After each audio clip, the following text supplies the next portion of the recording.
Welcome back to episode 89 of the What's the Dill podcast. We have a great show for you today. We're going to be talking about a recent life update for me, Ash Wednesday, a little bit of a meditation on Lent. Thank you all for watching. All right, y'all, welcome back to episode 89 of What's the Dill. As you can see, I am back to where this all started in 2020. Height of the pandemic, What's the Dill releases with 3 episodes in, I think, September. We recorded them in here, in this closet. Now, there was no video at that time, but this is where we recorded them. So, back in the closet for this episode, back here where it all started. And the reason for that is, it's been pretty big week the past week.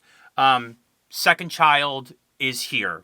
Came a little earlier than expected, but our second child, a baby girl, made her debut in quite a crazy and dramatic fashion.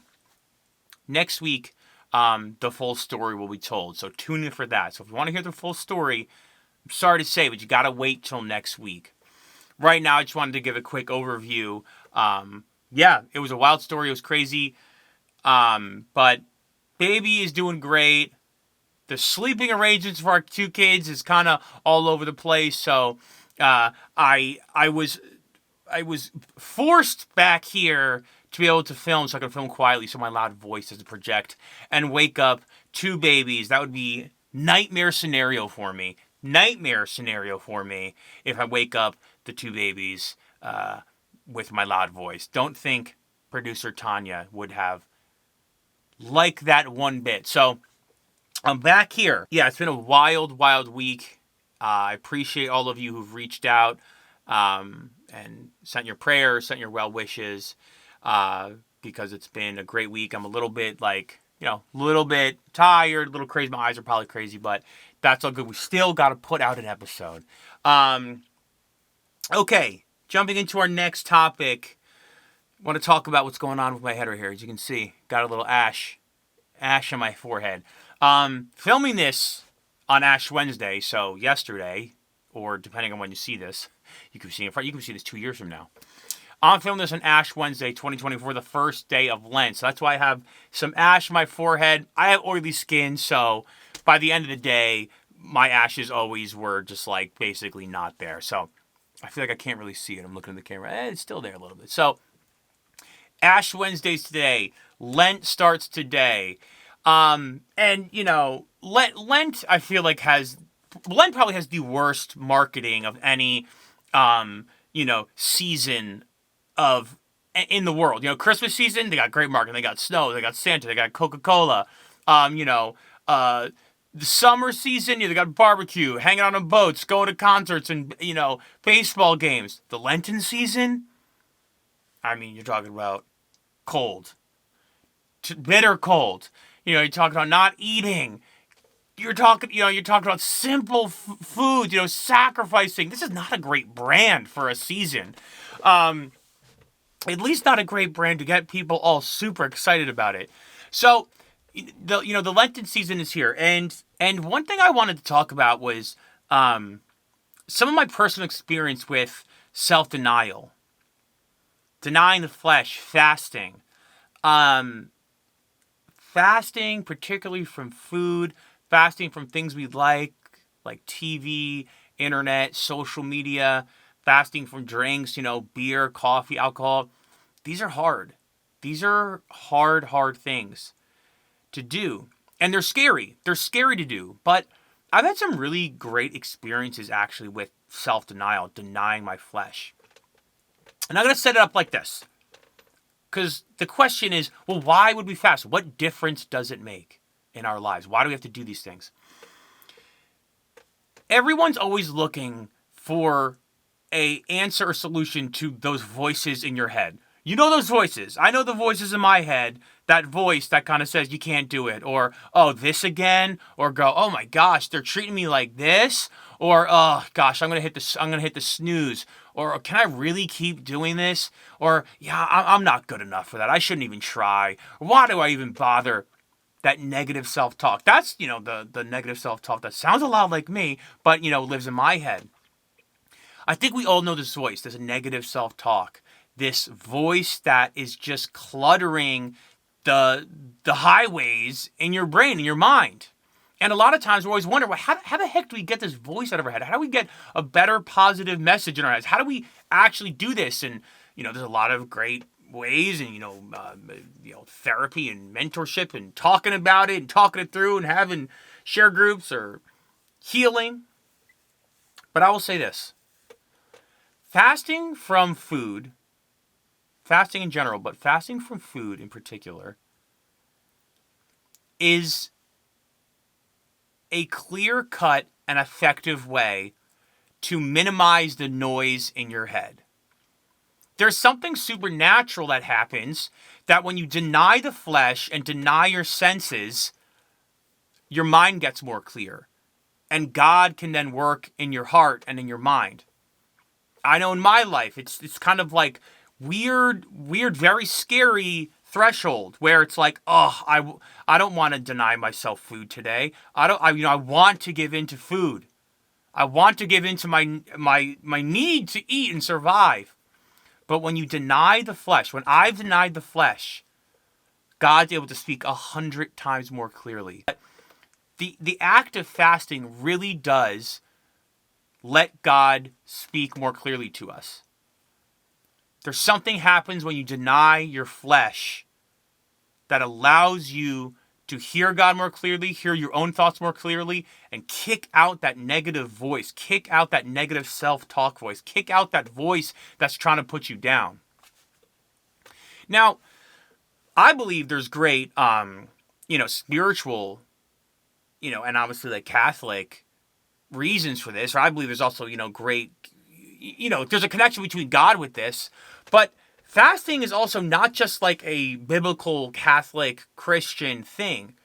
There are people all over the world who actually are like do pretty intense fasts for this very reason, to clear their brain, to get a clear thoughts. So, as Lent starts, it is so easy to look at it with like, oh gosh, I don't want to do this. I don't want to do anything. What difference does it make? I should have did. Oh gosh, you mean I can't eat meat on Fridays? Every single Friday in Lent, guaranteed, you're going to have the greatest breakfast sandwich with meat on it, and you're going to be about this close to your mouth where you're like, can't eat meat today. Happens without fail. Every single Friday in Lent, tomorrow, Friday, the first Friday of Lent, I will guaranteedly have some sort of opportunity to eat delicious meat. Maybe it's smoked, maybe it's brined, and it's going to look delicious, it's going to smell delicious. I'm going to be starving, guaranteed. And, the question is, what difference does it make? Why would I actually do this? Why would I actually deny my flesh? Why would I deny myself? Now, as Christians, we also know that there's a very famous line of Jesus where he says, whoever wants to be my disciple must deny himself, pick up his cross, and follow me. Deny himself. Self-denial, denying the flesh is like a huge part of the spiritual battle. So I say this to myself, and I say it to you, and I've said it to other people. A lot of times, like, the spiritual life can be very, like, esoteric, very, like, confusing, very, like, abstract, very, like, there are cosmological beliefs and theories that Thomas Aquinas said, and then there's, apostolic succession, and there can be very, like, esoteric things about, like, how do we actually connect with God? I like those things, but I also like tangible and practical things. One of the most effective and tangible ways of connecting with God, hearing his voice more clearly, is to fast from food, deny your flesh. It's guaranteed. It's guaranteed to work. If you go into a fast intentionally and say, hey, I'm not going to try to put any rules on this, but I want to hear you more clearly, God, and you deny your flesh, you will have some pain, but you will guaranteedly hear God's voice more clearly, and the negative voice in your head will get extracted from your mind. It's a guarantee, and it's tangible. You can do it. And you can do it.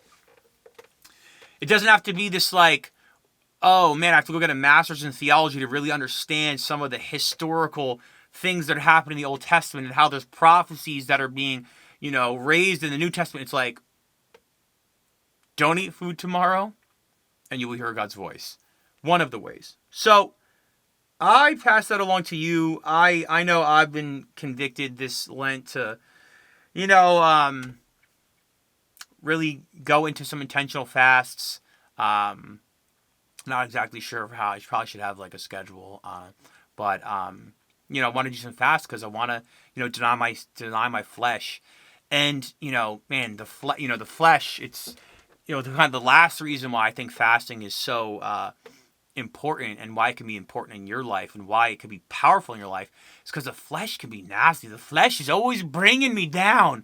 The flesh is so easy to get into every single day. Starts with an alarm going off and my flesh saying, stay in bed. It's like the first thought that happens. Alarm goes off, stay in bed.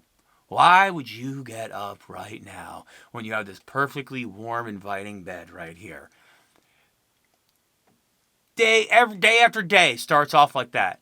But denying the flesh is a constant battle. But what I've realized though is as I've denied, have better practice in self-denial, better practice in denying the flesh, better practice in succeeding in it, it becomes easier over time and it builds momentum over time. The flesh, we have to kind of really, I think, be realistic about the flesh. Like the flesh is trying to tell us that we don't need to deny the flesh. The flesh is trying to tell us, hey, it's more comfortable if you did.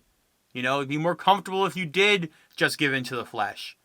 So let's be careful about the flesh because it can be tricky. And, the flesh is, it's not the most trusted confidant. And that's all over the Bible. The flesh is weak. The heart is deceitful. And so, let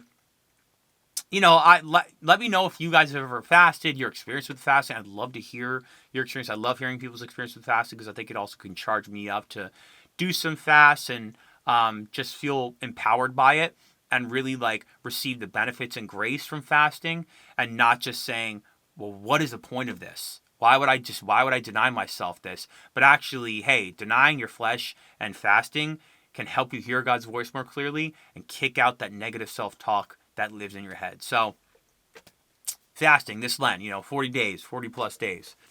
That's going to be it for me today. Stay tuned next week for Crazy Birth Story.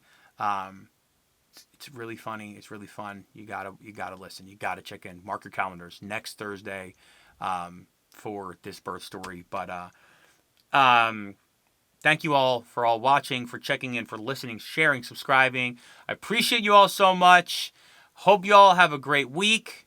Start of a great Lent. If you're not doing Lent, you can still fast like we were talking about. So hope you're all doing great. Talk to y'all soon. Peace.